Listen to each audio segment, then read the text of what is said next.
and gills, you're watching Pistol Creek pan fishing. Pistol Creek pan fishing. Hey folks, Chris here with Pistol Creek Pan Fishing. Hope you're doing well. In today's video, we're going to take an up-close look at my miniature fishing boat, the Bass Pro Shops Pond Prowler 8, and some of the more recent modifications that I've made to it. My Pond Prowler setup is one of the things I get asked about most often here on the channel, so I thought it might be helpful to do an updated video going over some of the features, modifications, and things to consider if you're in the market for a boat like this yourself. Right out the gate, let me tell you, these little boats are affordable, comfortable, and most importantly, a ton of fun to fish out of. That said, let's kick things off here by taking a quick look at the specifications. So the Pond Prowler from Bass Pro Shops comes in two different sizes, an 8-foot single seat version and a 10-foot two-seater version. The boat I use here on the channel is the Pond Prowler 8, which is the 8-footer that retails for around $600. It's made from a durable UV stabilized high density polyethylene material, and the actual dimensions of this boat are 8 feet 7 inches long by 48 inches wide.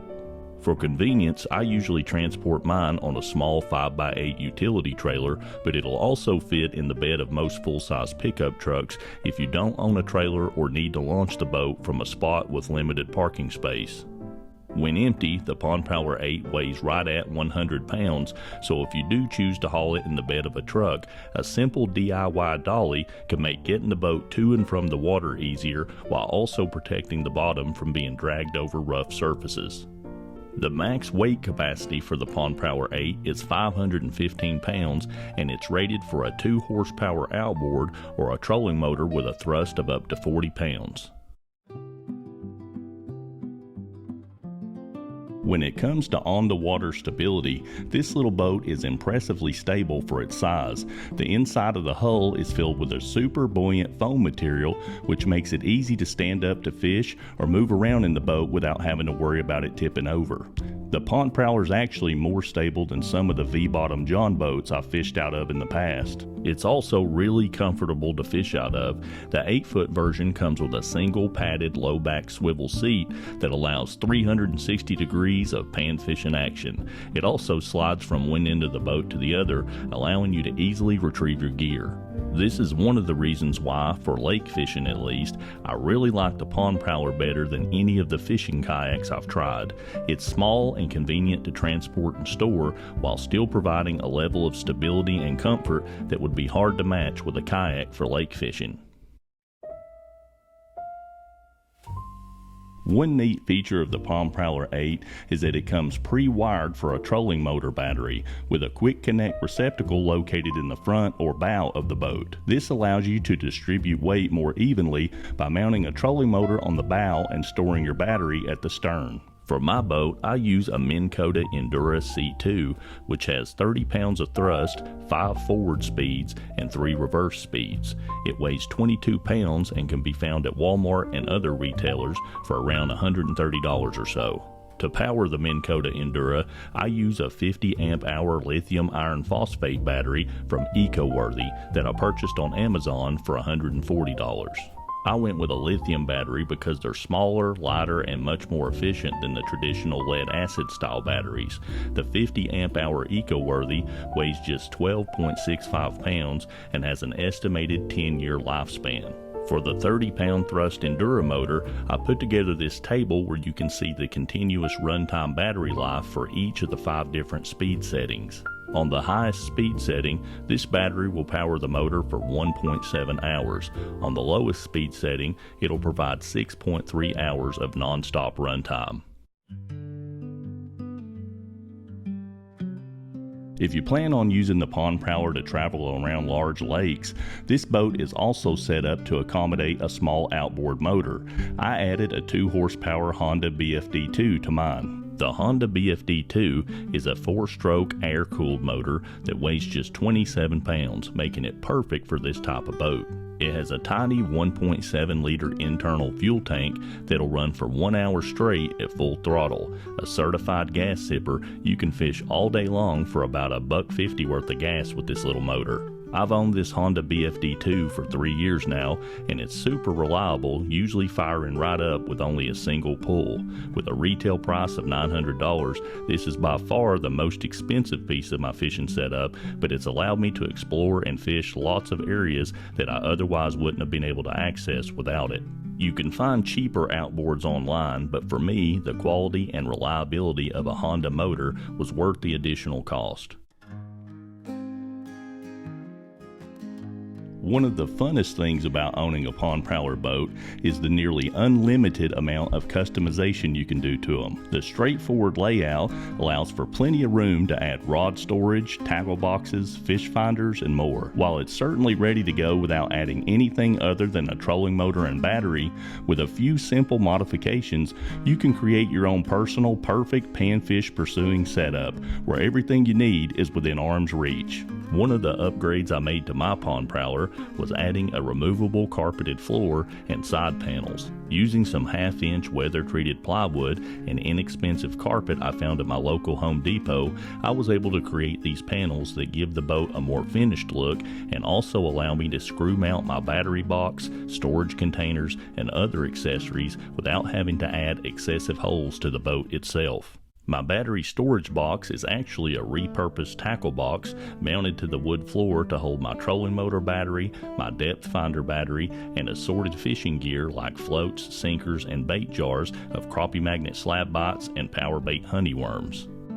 The fish finder I use mainly for depth and water temp readings is an inexpensive Garmin Striker 4 that I picked up at Bass Pro Shops for around $179 plus tax.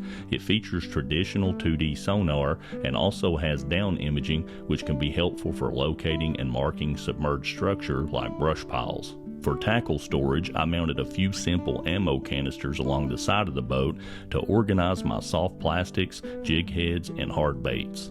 I also keep my film equipment, phone charger, and other items in these same containers. Another handy modification I made to the boat was adding this little carpeted platform to hold the Fraybill bump board I use to measure my catches. It's also got room on the sides to store my line cutters and my needle nose pliers. On the bottom of this platform, I added some elastic straps to hold a couple of Gamakatsu storage cases where I keep my fin spins and pre-rigged trout and crappie magnet lures. When it comes to the number of rods I take with me on a trip, I'm a bit of a minimalist. I usually only take 2 rods at a time. To store them up and out of the way, I added a couple of these 3M broom holders that I got from Home Depot. I also glued a couple pieces of dense foam to the sides to protect and keep the rod blanks from bouncing around during travel. One other modification that's been super helpful was adding this simple anchor trolley to the front that I found at my local Walmart for $7. This allows me to lower and raise my 10-pound mushroom anchor from anywhere in the boat using one hand. So as you can see, there's a lot to love about these little pint-sized pan-fishing pontoons. They're super stable, comfortable, and highly customizable. They're also relatively inexpensive when compared to larger boats or high-end fishing kayaks. After 3+ years of owning and fishing out of mine, I can tell you I absolutely adore these little boats. For the type of simple, laid-back fishing I enjoy doing, they're perfect and provide everything you need to get out on the water and have a blast catching a bunch of fish. That said, there are a couple of potential drawbacks that I think anyone who's considering purchasing this style of fishing boat should keep in mind. One of those is susceptibility to wind and current. Because these boats are basically a miniature pontoon boat, they sit right on top of the water, and even a slight amount of wind or current will cause them to move out of position. This is easily remedied by using a 10 to 15 pound anchor, but definitely something to keep in mind. I would recommend always keeping an anchor in the boat even when you think it's going to be a calm day. Another thing to keep in mind is that these boats are best suited for lake, pond, or large river fishing where there's little to no current. If you plan to do river floats in shallow water where there are lots of jagged rocks and tree stumps to bump into, a kayak would be a much better option for that type of environment. These boats are very durable but not designed to crash or drag across hard river bottoms. One final thing I would point out is storage for a Pond Prowler or similar style boat. You definitely want to make sure that this boat stays dry when you're storing it for long periods of time. So whether you can store it inside a garage or under a covered shed, or even at least least cover it up with a tarp or some sort of cover. You just want to keep water from pooling up inside the boat to where it could seep inside the hull and ruin the foam interior. With proper care, one of these little boats will last you for years to come. Now that we've covered the specs and setup for this little boat, here's some footage of the Palm Prowler in action and just a few of the beautiful fish it's allowed me to catch. Thanks so much for watching. We'll catch you next time.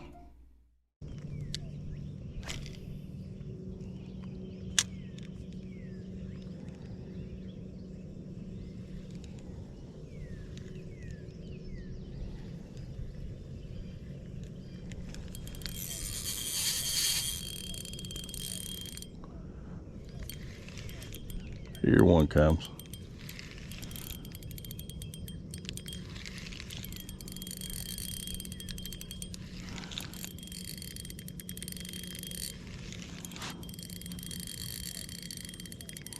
Well, these white bass put up such a good fight,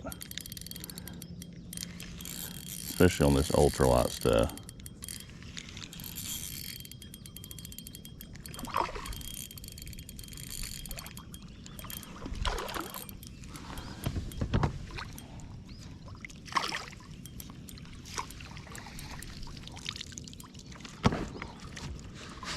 There we go.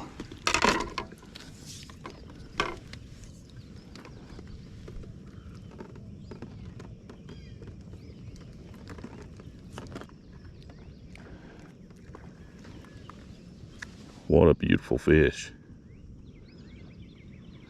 Let's turn him loose.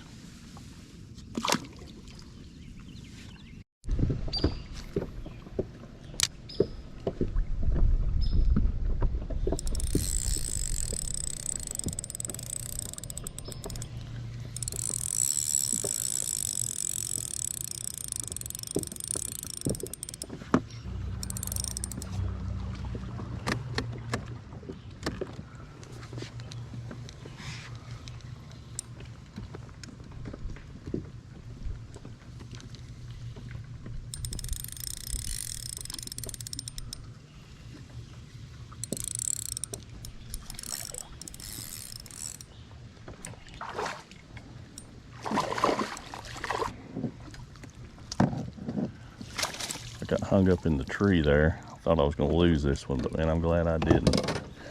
We got a nice shell cracker here. I mean, a good one. Let's get up here off the top of them. Check this dude out. Look there. That is a panfish and a half, buddy. I can barely get my hand around him. That is a jumbo. Gorgeous shell cracker. Let's see what he measures here.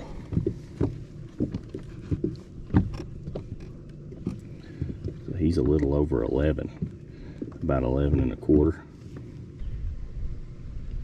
But look at that beautiful red on his ear there. Wow. Now that's fun.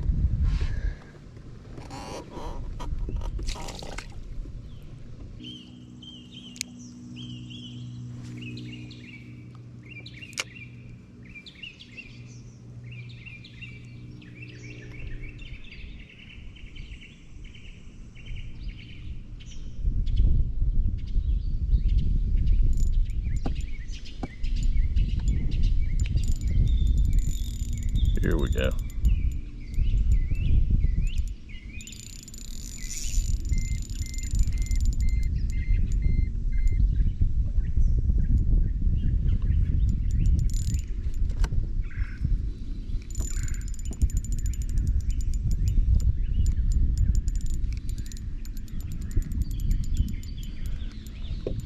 Oh, we got a nice bluegill here.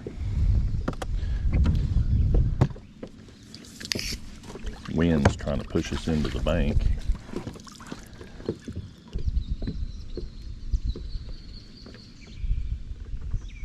Not a bad looking bluegill. Check it out here. So just shy of 8 inches, about 7 3/4 or so. Beautiful fish. Let's let him free here.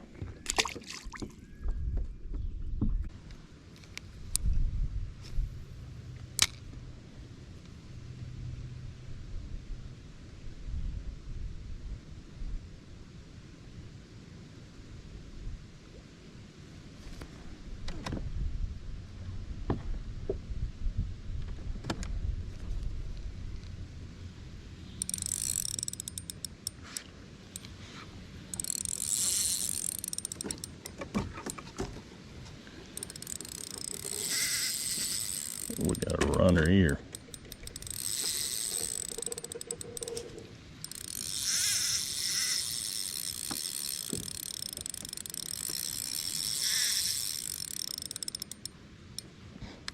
This one is pulling like a tractor.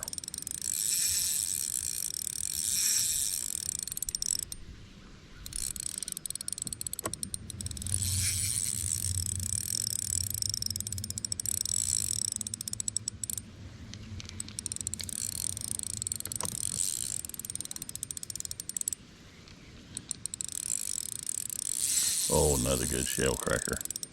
Thought that's what it might be. These things, man, they put up a serious fight.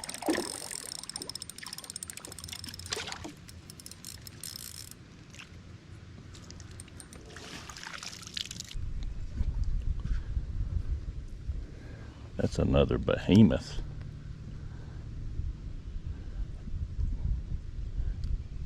Tell you what, I sure don't get tired of catching these things.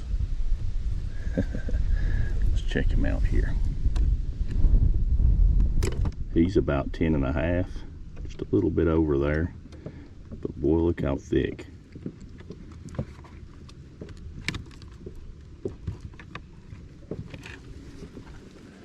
Talk about a panfish. Now that's a skillet. Let's turn him loose here.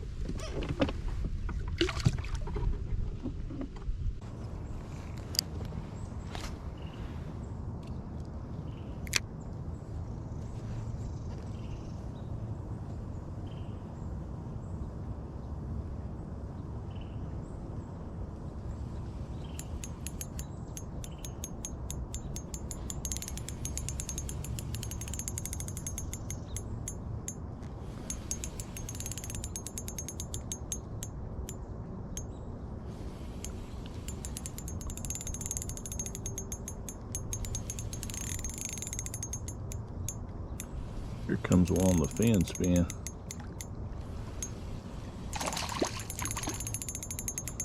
What's a good one?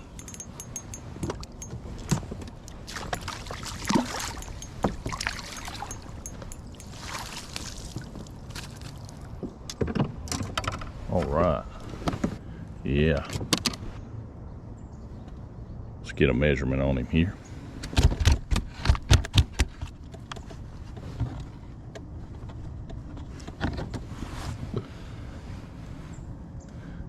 He's 12.5. And absolutely thick. Look at that fish. That's the kind we like to catch right there. No doubt about it. Let's turn him loose.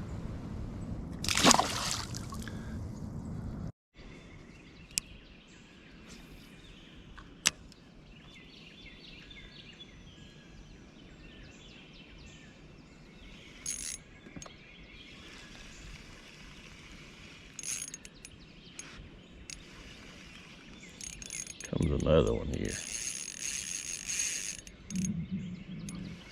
This one's fired up.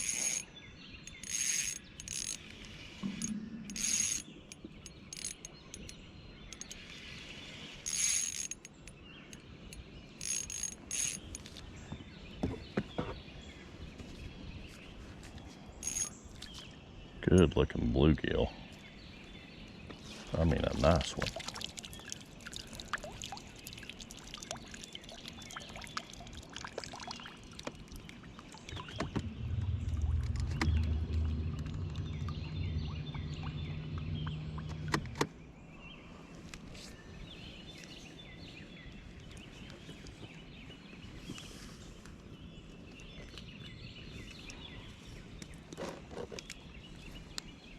That is a nice bluegill. Check that fella out. Let's see how tall he is here.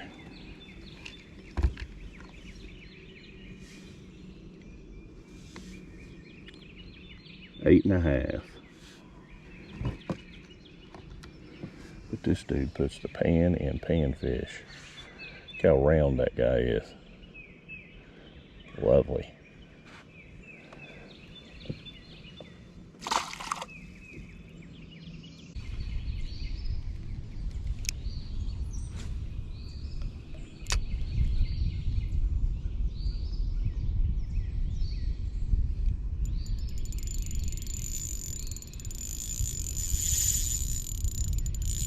Here comes a fish.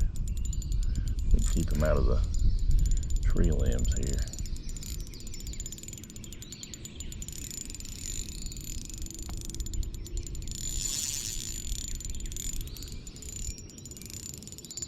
Not sure what we got yet, but he's pulling good.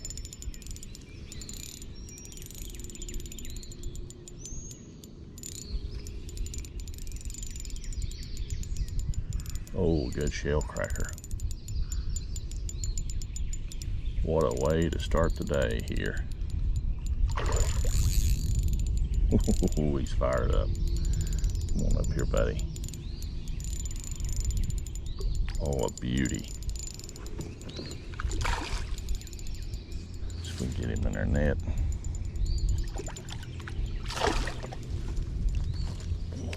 Come back up here, dude.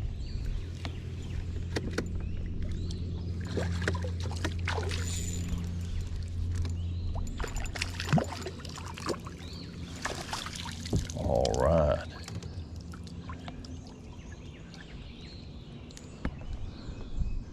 Now that's a shell cracker and a half there on the Mr. Twister nymph. Got it right in the roof of the mouth.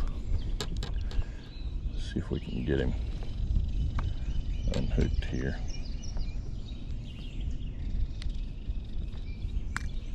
Yeah, absolute beauty. Let's see what he measures here.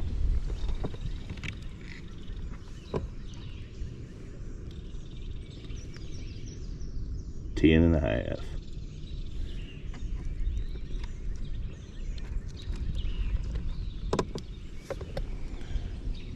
That's a big old thick fish too. Let's turn him loose.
Nothing wrong with that.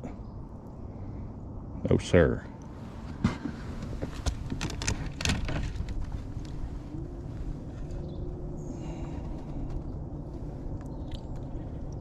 About 11 and a half. Good fish.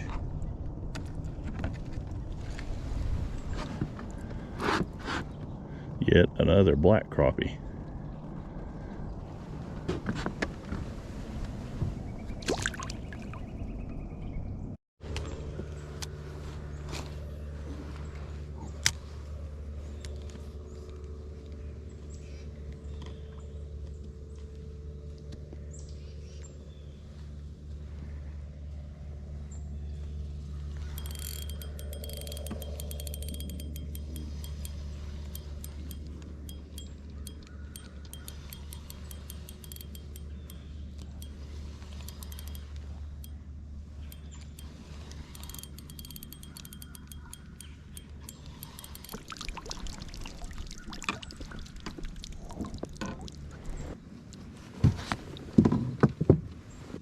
Very nice.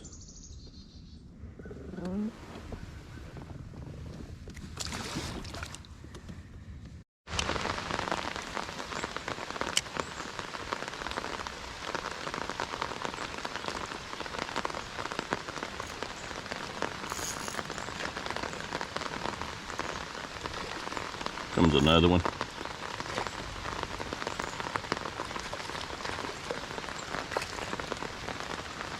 Oh, what a beauty.